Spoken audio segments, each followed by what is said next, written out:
Wonderful. So a really warm welcome to everybody. I hope you are well on this, what is in the south of England, a very sunny but chilly afternoon. I know we've got visitors from all over the globe, none least than our hosts and our guests this afternoon. And Tim, Deirdre and Steph, really warm welcome to you. We are going to introduce our very special panel just in a minute.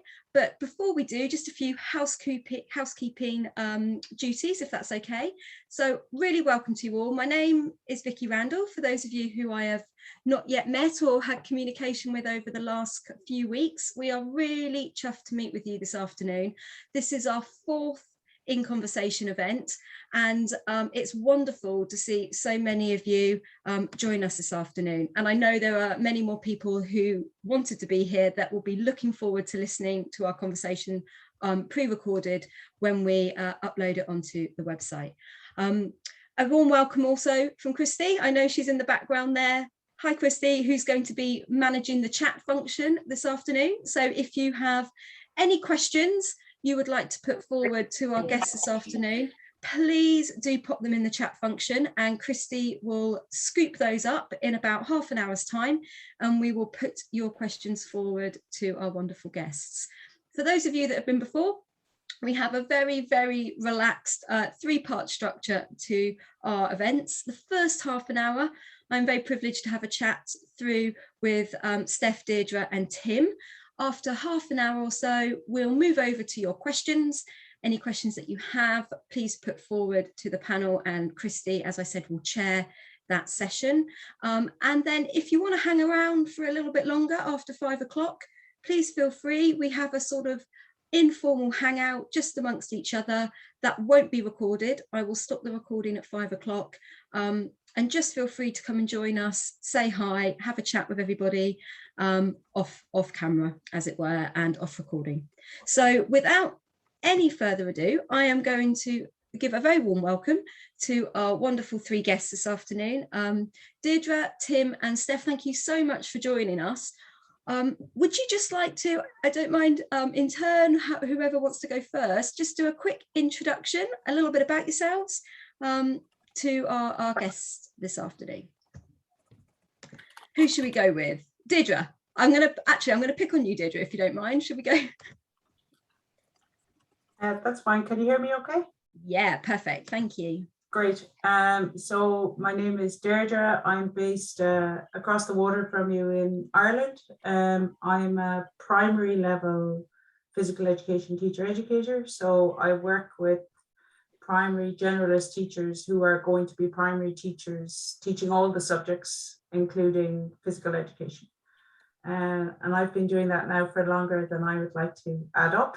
In terms of research, I guess this whole idea that we're talking about today, meaningful experiences, is a main driver of my research. I'm also drawn to things around student voice, visual methodologies, and I've also engaged in some self-study type research. Amazing, thank you, Deirdre. I know you have your hands in a lot of pies, and colleagues today who are with us today, I'm sure, will be familiar with a lot of your work, as with Steph and Tim.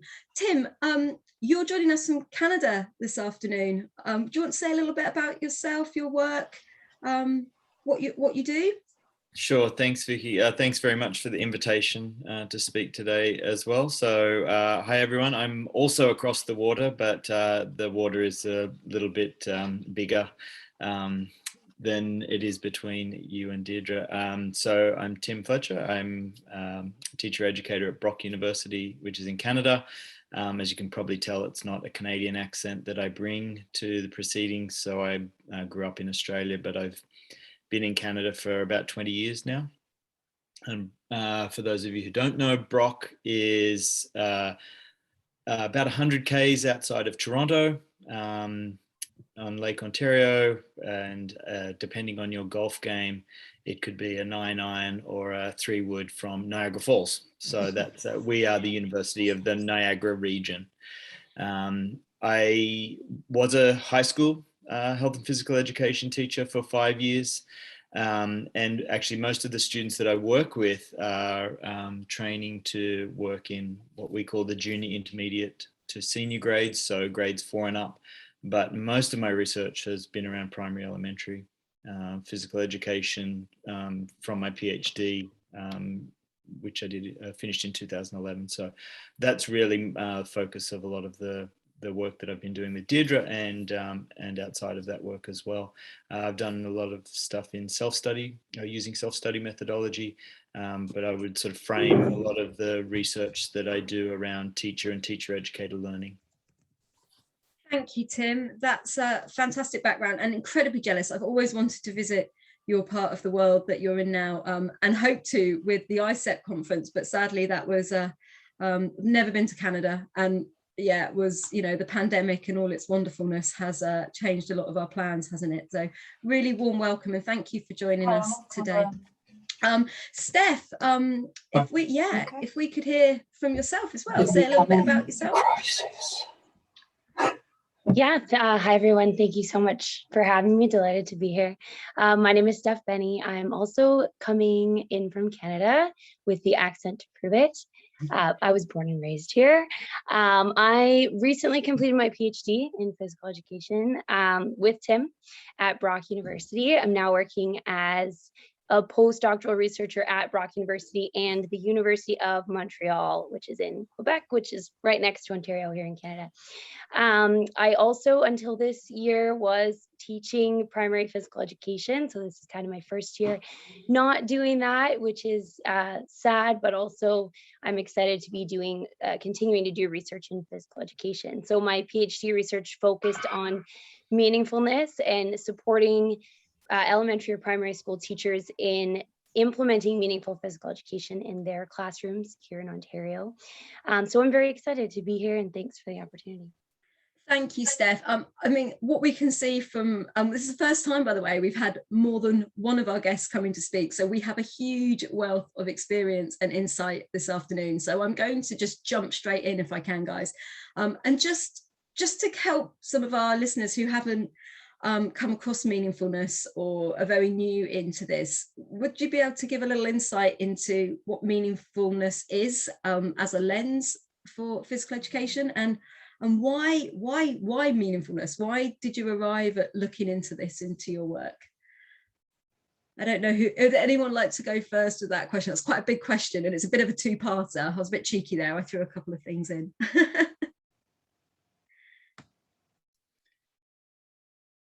Déirdre, I think we'll hand over to you maybe as the person most local to most of the audience. Do you want to start off?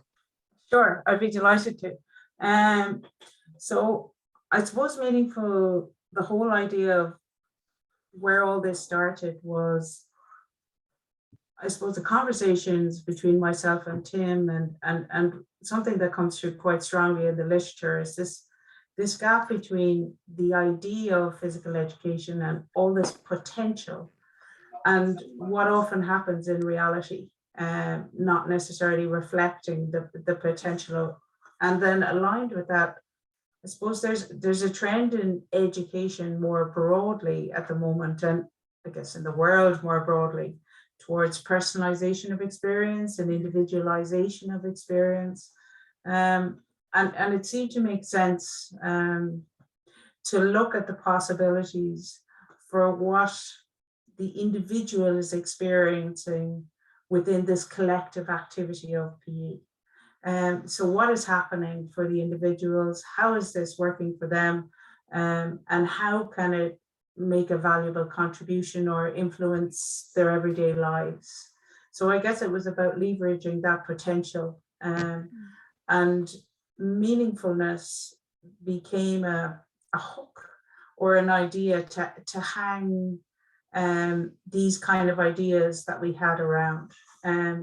So it started off by the beginning, it was called joyful physical education, which, you know, it's kind of a nebulous term. It was, so meaningfulness became a term that we could tie down neatly in a way that allowed us to advance or propose this kind of philosophy that aligned with ideas like student voice, democratic type approaches, and fundamentally not rushing through experiences, but giving students the opportunities to think about the value of the experiences that they were having, and how they worked for them or didn't work for them.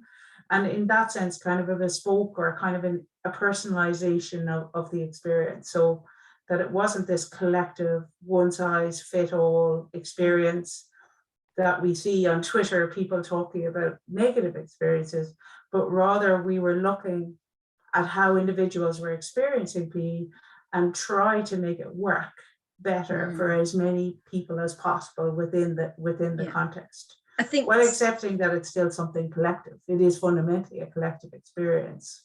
I think so many people will be able to resonate with what you've just said there. And, you know, clearly just by the fact people are here today listening, engaged, means that maybe something in their own teaching or their own experiences of physical education, as you say, we've followed a bit. I don't know, do you think it's a subject thing?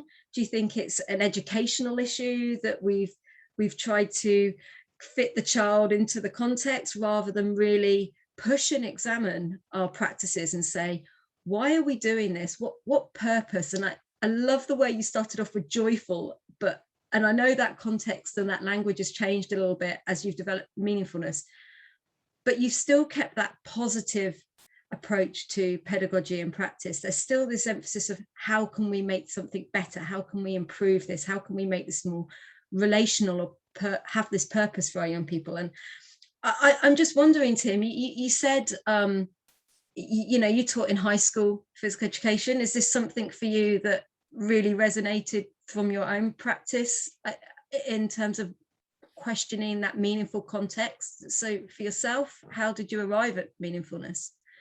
Well, in some ways, and I give Déirdre most of the credit in sort of developing or presenting the idea around joyfulness. But as Déirdre said, while it was a helpful word, we thought that meaningfulness was a bit more all-encompassing.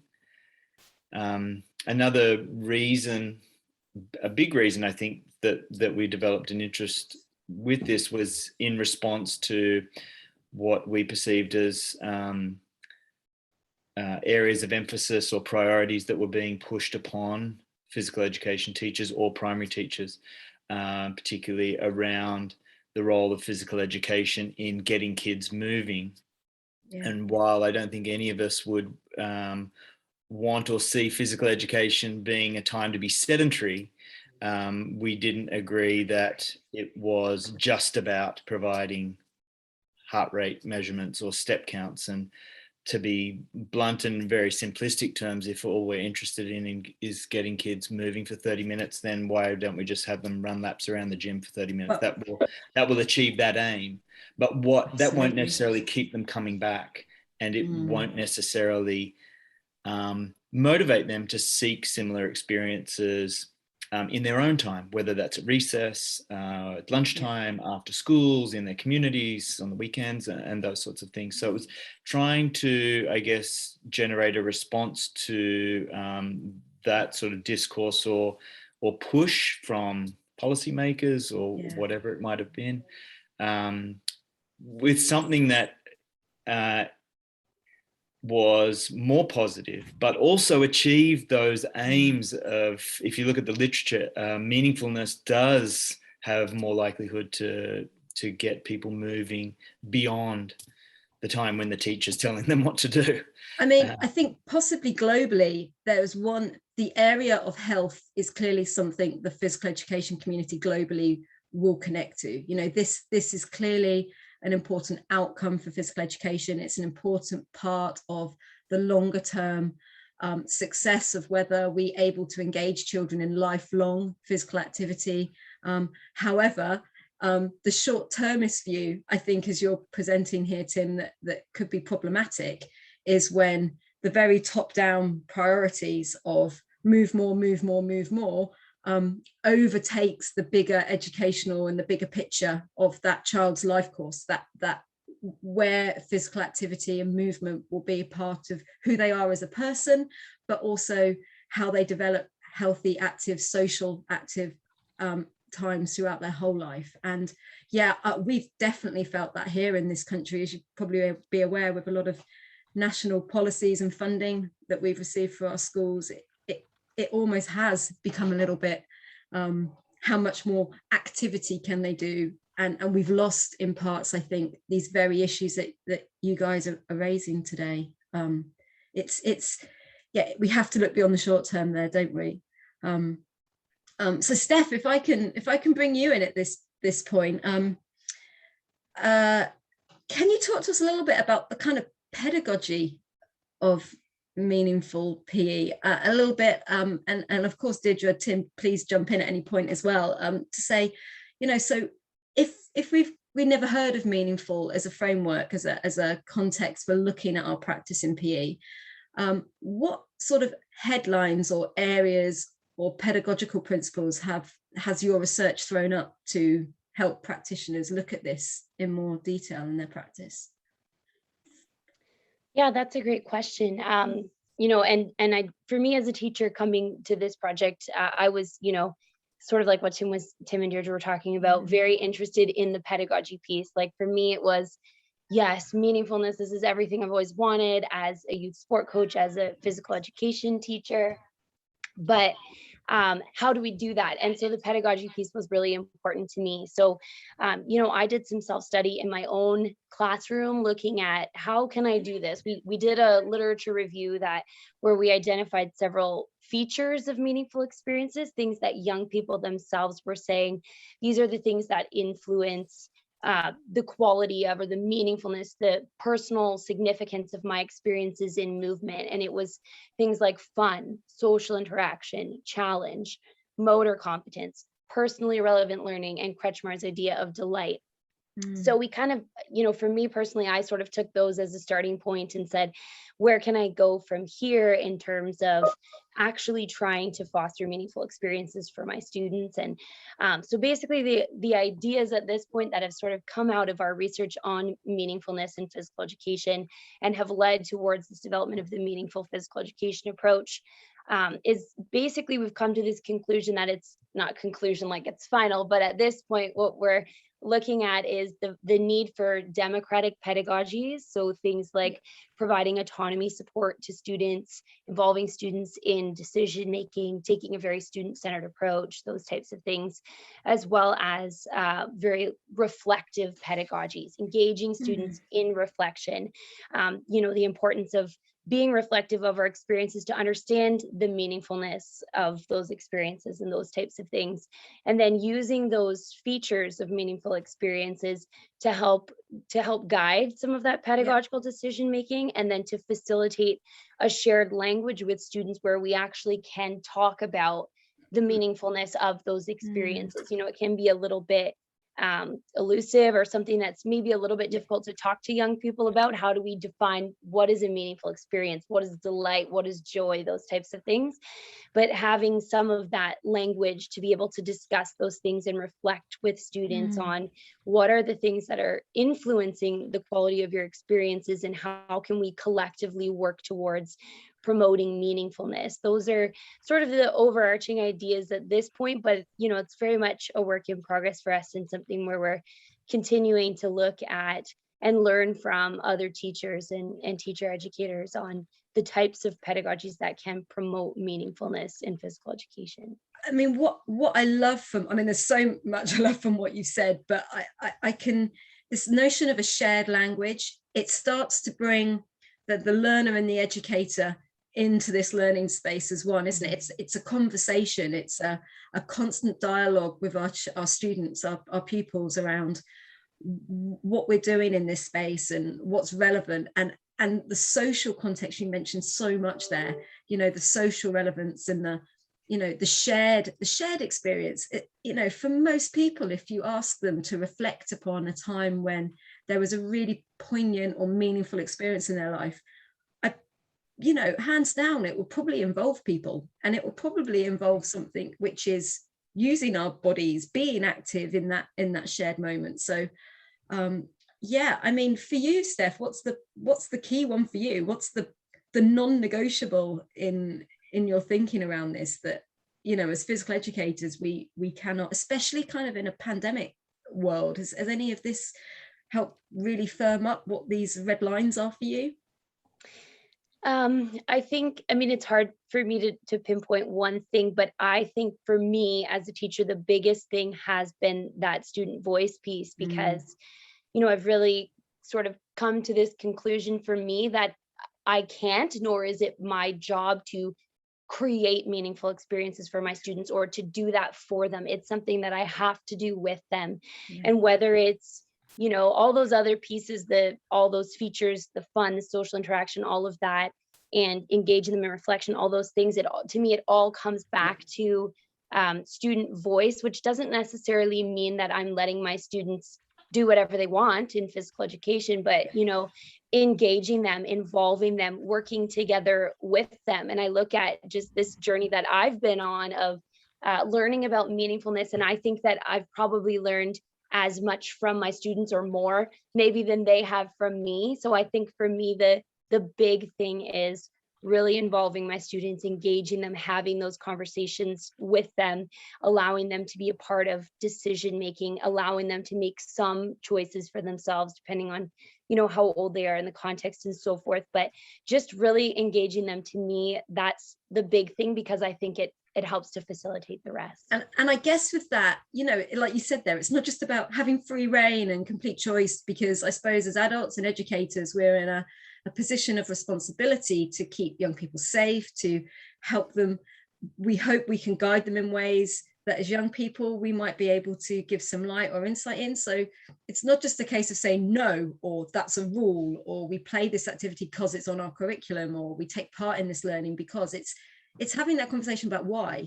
And sometimes it's, like you say, carrying on that conversation, so we're developing that shared understanding both ways, and that learning about physical education and meaningfulness will change as your children change and grow, and your classes change year on year, and all of that kind of social context in which we take part in our learning in. Absolutely. Déirdre, I wonder if I could come back to you and Tim on this. Thank you, Steph. That was really, really fascinating. To think about, you've both have so much experience in the world of initial teacher education and teacher preparation. And I just wondered for colleagues on the line, I know we've got so many teacher educators on the call today, and many who are pre-service teachers in that training year, or have just come out of that training year, who are really shaping that practice. What can we learn from meaningfulness in initial teacher education and pre-service teacher education? What can we do to draw on these principles you've highlighted? I suppose there's a few different levels of answer, Vicky, and I suppose one thing that Tim and I have discussed quite a lot is that we're very reluctant for meaningful PE to become a specific brand or a specific thing that you do. So how would I put it this way? So I'm going to use TGFU as an example. So, in TGFU, there's a TGFU conference, and so you either identify as I'm a TGFU person or I'm not. And starting out, we never, and we still don't want meaningful PE to be the equivalent or the same as, say, sport ed, something that you do for a unit and then you forget about it. And we resisted strongly any suggestions to turn it into a model or to make it something that you do for a lesson or for a unit, like in that sense. So I guess for us, we were trying to set up the ideas in such a way that whether you're a pre-service teacher or a practicing teacher, you'd see something in it that was doable or workable in your school context. So that by degree, you could be taking up one idea or one suggestion, like, for example, the idea of giving children free time to explore and discover and apply towards the end of each lesson is something that we've figured out very quickly. The kids love it, really reinforces their learning, and it fits with that idea of, fits with ideas like personal relevance and making sense of an experience, and, even applying it in a way, okay, set up with your group a game that practices that skill that you could do outside your house at home tonight. That kind of, really explicit making connections. But So is a teacher who does that, but doesn't necessarily do any of the other bits, still doing meaningful PE? I don't actually care in one sense. So I suppose what we were very influenced from the beginning was that we didn't want a complex idea that teachers couldn't use. We wanted something very practitioner focused, very kind of that would fall into your hands and you'd be immediately looking. So that's why it's all about pedagogies. We didn't want to write a theory paper. We wanted to write a how do you do this, work it out. So, and we've worked with teachers like Andy Vasily in the Middle East, and Zach Smith, and obviously Steph, and there's a few others who've worked with us to kind of go, this works, this doesn't. This Alex Becky, I can see, is here as well. So there's a real kind of a working out going on of how this works in practice. It's really refreshing to hear this, because I know personally I've grappled with the kind of the what buy-in to phys ed are you taking, what approach or model do you use, and I guess in teacher education I've always found that a little bit uncomfortable, not just from a conceptual and kind of philosophical lens around what I think PE is, but also from a practical point of view. We have 8-9 hours for our generalist teachers. If you adopt a model, is that right? Is that the right kind of diet or approach to purely show, and can you do even that any justice in the time? So to hear these ideas around kind of principles or making sense of something, or reflectiveness, or thinking about your pedagogy in a broader sense and how it creates meaningfulness, it feels like that's very doable. That's and Steph was talking about having a conversation with learners. That feels like teacher educators having a conversation with their teachers around meaningfulness and purposefulness. So it's kind of applying the same principles, maybe. I don't know if I've taken that insight in a way it should be, but it feels refreshing, Déirdre. Would that sit, from what you had hoped from the work you've done? If with those kind of, I don't know, what messages would you give us if you were saying take one thing away into teacher ed? What would that be? Yeah, I think for us in the work that we've done with our pre-service teachers, one of the most powerful things that has influenced them is actually when we become the teacher and they become the children, and we model and they become the participant. Because and if you model the kinds of practices involved in where you prioritize meaningfulness, so suddenly if they're being asked to reflect on an experience and make it work better for them, if they're being given the space to think about how themselves and other people around them, because it's not meant to be this kind of it's all about me thing. So considering how that they're experiencing it and how it's working and how you could make it work better immediately changes the conversation. And I think that might be the most influential pedagogy in terms of them buying in to the idea and taking it forward then into their own school placements, and particularly in sports settings. This in a lot of our data, they were saying, I coach an under 10 team and I try this and it's changed it. Which is like brilliant. And I bet maybe Tim has, I was just gonna come to Tim on his thoughts on this, but I was just about to say actually, Déirdre, that I think as an approach or principle or view that this would work a lot in not just a phys ed setting in that educational, but you said youth sport, in coaching, and then outside of PE sport as well into other aspects of children's learning and educational experiences. There's so much potential there where it could develop and grow and influence hugely. Tim, just your thoughts on that in terms of pre-service teaching, and either from initial teacher education or those who are just new into teaching. What do you think? I agree with Deirdre's points. We've sort of a lot of the experimentation, if you like, with the ideas around meaningful PE actually took place through models. So it was using TGFU as a way to experience meaningfulness or movement education or whatever it might have been. And the literature review that Steph led showed that a lot of young people have found that those approaches provide meaningful experiences for them for one way, shape or form, or in one way, shape or form. I suppose what maybe stands meaningful PE apart though is that, again, to use the example of TGFU, I would say the main priority of that model is to develop tactical competence or tactical awareness, a tactical understanding of how to play games. For us, that can be important, but our main priority is to facilitate meaningful experiences. Now, you can do that through developing competence and all of those sorts of things. But if meaningfulness isn't the priority, it might happen by accident, and that would be great, but it doesn't necessarily need to be. So for us, we really wanted to place that idea of meaningfulness as the main driving priority in how we make decisions.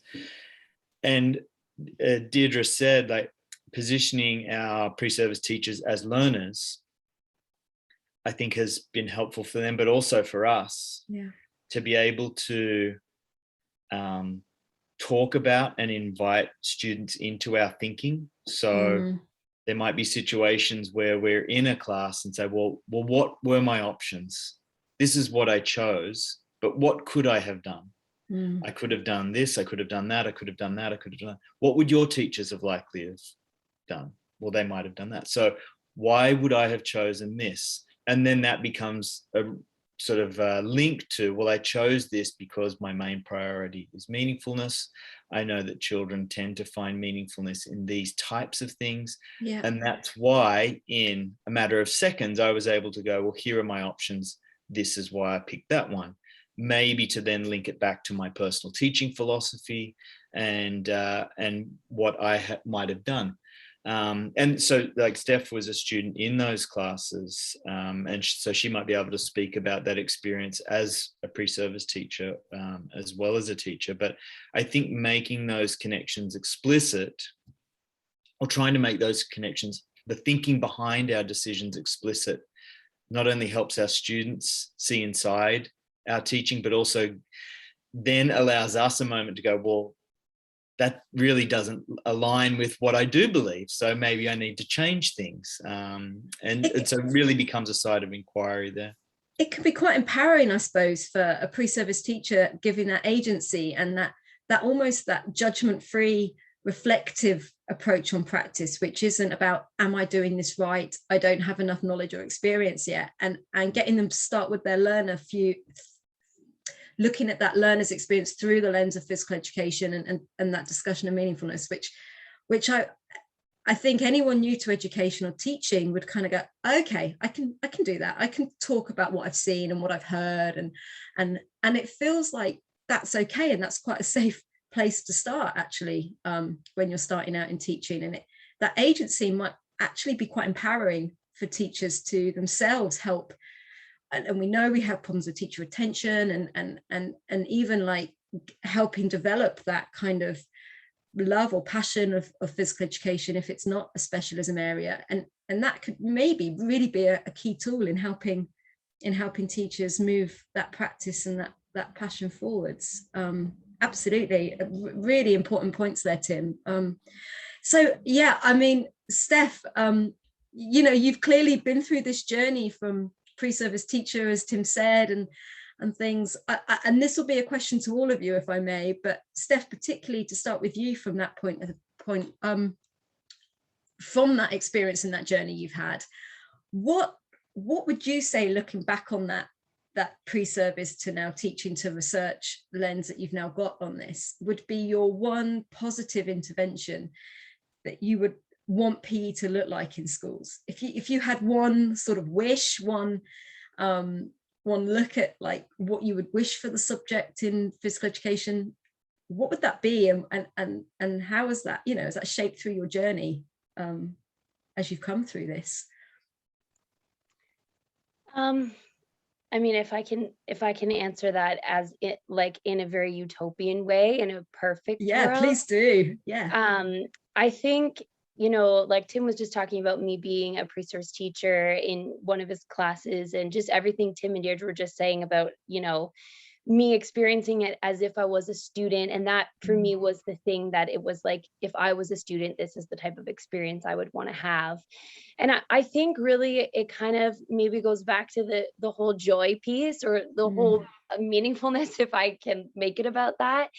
Just, you know, that I would love to, what I want is for other people to find the same joy and love of movement that I have, and the way that that's been such an important piece of my life, and how it's helped me through the ups and downs. And it's never been to me about staying healthy, though staying healthy is important to me. I want other people to experience that joy. So I would just love to see physical education valued for that, you know, that it is education, and there is a physical piece, and we need to move. But it's like, if I can borrow from Scott Kretschmar, who says that, you know, movement is something that makes our lives go better, not just longer. And if policymakers and teachers and students and parents and everyone could value PE for that, to me, I think that would solve so many other problems. Is that ever going to happen? I don't want to be like, put a big downer on it. I mean, no, but if we think about our young people, they already come with this natural enthusiasm and love for movement, and if we can harness that and ensure that that stays, you know, that movement is joyful and wonderful and enriching for movement's sake. It's not just something we do to solve or fix something else that's gone wrong. And that takes back to that very starting point that Tim had just as we started off this afternoon, just saying, you know, these things are important. Sure, physical activity is important, but counting steps or how many minutes and all of this is detracting hugely, isn't it, from asking children to find a joy and a love for the body and what the body can do, and all those experiences that movement open up. That's a wonderful wish, Steph. I would absolutely love that too, for children. I think they have it, they start with it. We just need to harness it, don't we? Deirdre, to you then, on this sort of final question, if I may, about one wish or what you would wish for physical education. I like that I devised this question with you and I never thought of an answer. Something to learn there, PSTs for your future. I guess actually my real wish for physical education is that we would enact or implement all the good ideas and all the things that we know. So like meaningful PE is based on democratic and reflection. Like reflection in PE, it isn't a new concept. And we can go back to ancient Greece for this whole democratic idea in education. So like these are well established and arguably, I suppose, is a characteristic of someone who is physically educated would equally have those characteristics and attributes, wouldn't they? That ability to reflect, and that defines possibly. And I'm thinking of James McAllister's paper on the physically educated, and he goes back to those philosophical views around Aristotle and, you know, what we see as being an educated person. And surely we can't detach that from being physically educated and that learned, what we now know as a whole, and how we bring all of that learning we now have together. So I guess I'd love for PE to mean those kind of democratic approaches, for that to be what PE means, so that it isn't an innovation or something extra, but this is how you do it. This kind of democratic type approach, that you're in collaboration with the children, setting goals together, reflecting together, working it out together. I guess is what I'd really love to see happen. And what a powerful society we would have.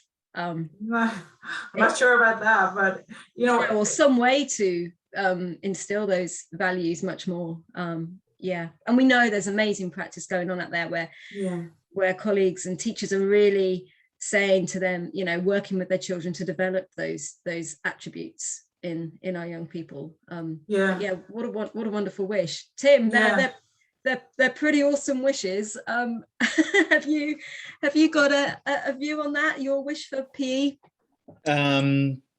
very quickly, I'd say they're to do with maybe some both are related to issues of reluctance. I think many teachers are reluctant to include reflection as an important part of a physical education lesson. But I think it's really important both for the students to become aware of what they're experiencing, but it also, when documented, it helps the teacher better understand the students' experiences. And so I'd hope that reflection becomes seen as valuable as movement time. I certainly ascribe by that, but from the teachers we've worked with, a lot of them are reluctant to give up that time. The second, I would say, is that maybe a reluctance, potentially embarrassment about being forthright in valuing things like meaningfulness, fun, enjoyment in policy documents.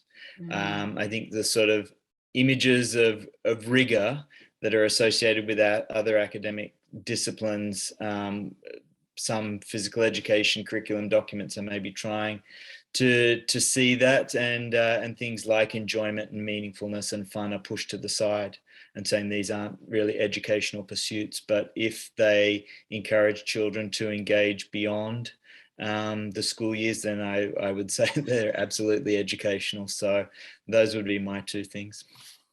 Fantastic. I saw a post on Twitter earlier where a teacher who was first year of teaching saying, does anyone else use learning journals in physical education other than drawing or putting photos in? What else would you include in them? And they were just reaching out to the PE community, and there you go. We can all put a comment there. Maybe use those journals for reflection. And what a wonderful transition actually for the children, especially in primary education, to help them make the distinction from maybe one lesson to the other. You know, when you're changed, come back to your table, come back to the carpet, come back and just have a few moments to reflect on that learning experience, or make a note or anything, just that very free, open, to get the children involved as well as the teachers in that reflective process.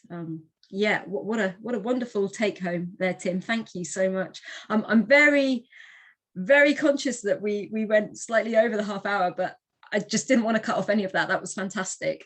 Christy, hi. I'm hoping you've had a little look at the chat that's been going on, if there is any, and if anyone has any questions or thoughts at this point. Christy, would you be able to chair and host some questions from colleagues? Absolutely. So I've taken the questions as we've gone along the way, and some people have sent me like little questions that I've kind of like slightly added to or expanded on as well, to try and hopefully get some really good answers from you guys. So going back to your like lovely articles that you've published on your meaningfulness, particularly where you talk about your themes of fun, challenge, social interaction, motor competence, and personally relevant learning, you suggest that this should provide direction for design and implementation. If you could advise us, just like, say we were starting after half term, this is half term next week, so if we're thinking during half term and we're going to go back into term 2 with this whole like real, like I'm going to go for meaningfulness and meaningful, how would you advise us to start out trying to implement or design these kind of themes into our curriculum?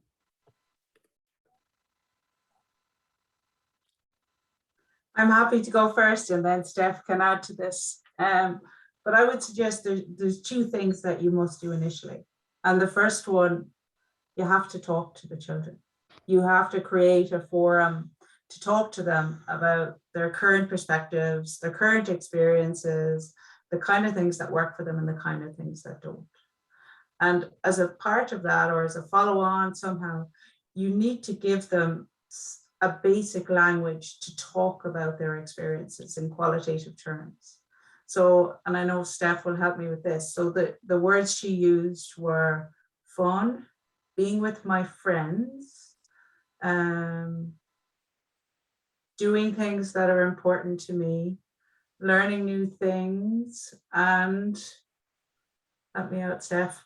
What was challenging? And those features provide an easy start point for the conversation, because immediately when you say to kids, are these what's important, or are there, you start expanding your list, or they identify those things. So they can identify and you can add these in. So you have a basic language that you can talk about in qualitative terms. Andy Vasily, if you look at his Twitter stuff, he's got some lovely ideas, like kind of a number line type thing that goes from hot to cold, or from 10 to 1, or, you know, varying language of easy, more difficult, challenging. So trying to get a sense of their experiences. And then from there, you have to pick something to start with. So you can get agreement, that's great. And for us, the emphasis is on learning language. So we use what I'm looking for, and we will be learning today. So the big overarching idea, and then within the big overarching idea, you get the children to identify a personal individual goal. So today we're doing a unit of dance. The focus is on different levels, but within that, we're going to be working with a partner, and you're going to be thinking about X, Y, Z. And then the children identify something for themselves out of the lesson. So a personal goal within the overall learning picture. And you go, you do in whatever way. Maybe there's a little bit of voice, a little bit of choice in there somewhere. And at the end of the lesson, as Tim says, there's a chance for them to sit down and go, okay, how did this work? How did my goal work out? Did I achieve it? Am I on the way? What would I want to do next, etc. And we suggest with the beginning teachers that you choose one, what I call voice choice pedagogy.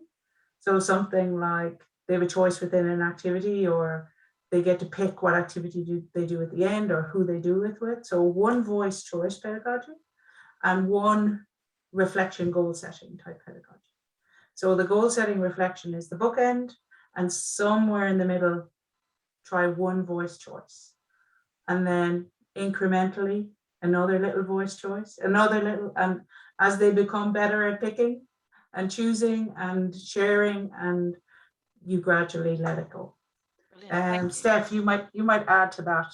Can I ask Steph a slightly second question that might follow on from that? Thanks, Déirdre. So in terms of, do you think, though, that meaningful experiences for students are limited by the meaningful experiences of the teachers? For example, we have teachers who are teaching children with SEN or physical disabilities. How are we ensuring that their experiences aren't limited by the teacher's experiences in terms of listening to the choice and the voice?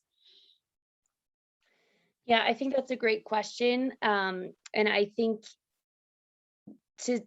in terms of a yes or no answer, do I think that they're limited? I would like to say that they don't have to be, but I think as a teacher, that's very challenging. And if I just look at my experience of, going into saying, okay, I'm going to, I want my students' experiences to be meaningful. I know, I'm consciously aware that will likely be different to my experiences. And I went in with that idea as a teacher that I just need to listen. I need to understand that what's meaningful for me may not be meaningful for them. But in practice and studying my practice, I realized that I was very subconsciously being influenced by what was meaningful for me. And a huge piece of that was competition, because I grew up not having great experiences in PE, but wonderful experiences in competitive sport, and thinking that for me, competition, like I didn't even want to get involved in physical activity if there wasn't a competitive piece to it. So for me, that was very meaningful. And I went in saying, oh, may not be the case for all of my students. And yet I still struggled with that. So I think that because we're people and we've had, our own experiences, that as a teacher, I think that's something that is challenging to work past. But I think the way to work past it is, again, to go back to that student voice, having those conversations with my students, and being very reflective as a practitioner, asking myself, why am I doing this? For me, it was like, why am I pushing this competition piece? Oh, because it's meaningful to me. And then my students are telling me something different, but I haven't really been listening.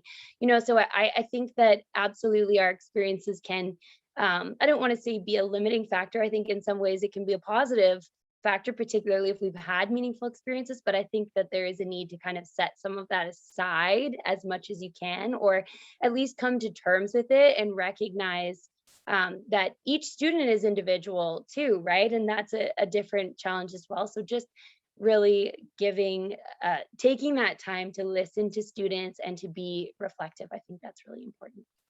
Lovely. Thank you, Steph. So one for Tim then. So Tim, if we were heading back into school after half term and we were wanting to try and persuade our head teacher that this is the route we were going to be going on, or we were trying to get our student teachers thinking about leadership skills and leading in meaningful or meaningfulness experiences, how would you suggest or advise that we start talking and start approaching this pedagogical way we want to be working with the children? That's an interesting one and a very good question.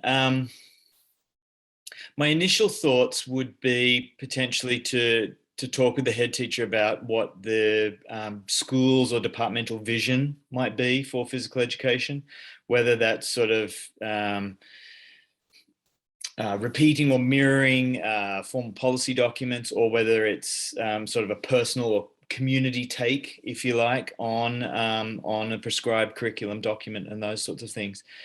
So I think something like developing a shared vision and then trying to figure out the way or a way that meaningfulness relates to that departmental or school vision for physical education and movement culture. And some people have said, well, we're not sure if meaningful PE really aligns with our curriculum or not. It's an add-on. But I think from my experience, the curriculum documents that I've looked at, whether that be at surface level or in any depth, there are always ways that you can relate that, whether that's in terms of movement competence, finding things that you enjoy and you would like to do, developing positive social skills, working with others, advocating on behalf of others as sort of democratic approaches, those types of things. And really, I guess, then saying that meaningfulness can fit within a vision or within these sort of policy frameworks, and demonstrating ways that it can happen. It might take a little bit of flexibility or creativity, but I think for the most part, they're there. And then once there might be some consensus that providing meaningful experiences is agreed upon as something that's important and wants to be prioritized, then there's some evidence piling up that this is a decent approach. It's not overly difficult to implement. Small steps, just like with any new approach.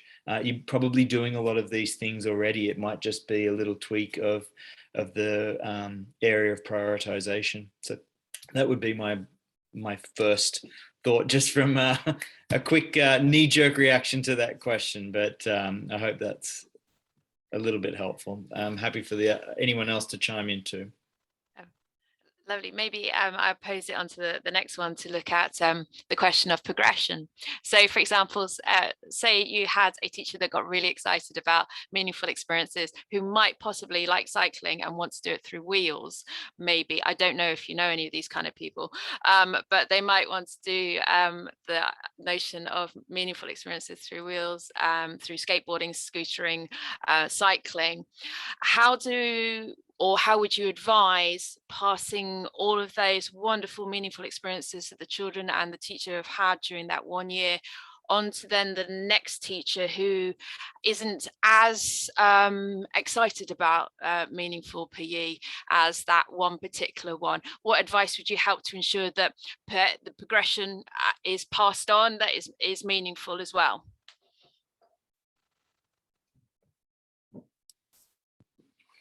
Can I try to answer that, Déirdre, Steph, quickly? My response would be, I think it's totally up to the individual teacher, and something that we've found in terms of it working or not is related to the individual teacher's philosophy. And if it doesn't relate to an individual teacher's philosophy, it's, in my opinion, it's not quite dead in the water. But at the same time, I haven't really come across too many people who's like, no, I don't want to provide meaningful experiences. It's something that's fairly appealing to most. But if teachers don't see an alignment there, then I'd be reluctant to enforce it. Hopefully, if students' voices are valued, though, if the students start advocating for themselves through their program and talking to their teachers and those sorts of things, maybe that they will get to a point where they're saying, like, this is the type of physical education that we want. Or this is the type of physical education we didn't like. We prefer the way that you're doing it. That has a place too. That would be my initial thought. Christy, just conscious of the time, and I know there's probably loads more questions coming in, but if we start to kind of wrap up and bring together then in summary, and I think one of the key things you've really highlighted, that actually I had no expectation of this coming into this conversation, that this is what that would do, but you've been really focused on the importance of conversation and talking, and that seems to be embedded, especially at that last point, at every level of physical education, whether that's a conversation with the children, and where do we start with this? Maybe just start having a conversation and listening and talking with the children that we're working with, especially in relation to Christy's point about inclusive physical education.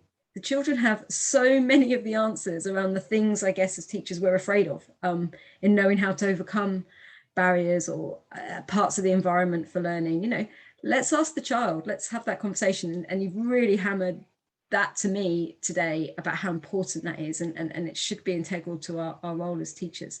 But that conversation then as teacher educators with our students, conversations with senior leaders, with colleagues, and if there is a professional development gap, let's not make it this big thing, this big knowledge base that teachers have to overcome. Let's just have a conversation about how we can help make the learning as teachers meaningful, to engage in how do we connect to physical education. If there is a disconnect there as teachers, that is a barrier for confidence in delivery. So yeah, that's been a huge message to me that I think you've just helped frame and bring together and highlight that importance. And that really seems doable. I mean, as you probably know, I can talk loads, and as teachers, we're good at talking. So that's an important part of what we do, and should be an important part of what we do. Just to finish with then, Déirdre, Steph, Tim, what next for meaningful physical education? Where are we going? What can we be excited about? I've wanted to flag up your website. Could you pop in the chat for us your website so we can keep a track, and your Twitter handles, so we can keep following your work and this wonderful work you've done in physical education. But what next for meaningful before we say goodbye today? Déirdre, over to you. We've set about starting to develop a kind of a robust evidence base from the children's perspectives. So we're going after student voice, those, what are the children's experiences within these democratic and reflective pedagogies? So we've got nice solid evidence around the teachers' pedagogies and some preliminary student data, but we want lots more student data, and for different kinds of children and different kinds of settings in different countries and different places, and what that looks like. So, every child within your class is receiving things slightly differently based on who they are and what they bring to the situation. I mean, that's potentially a career lifelong endeavor, isn't it? I mean, can we ever have enough evidence from our young people's voices that that will definitely keep you busy, I am sure, as a team.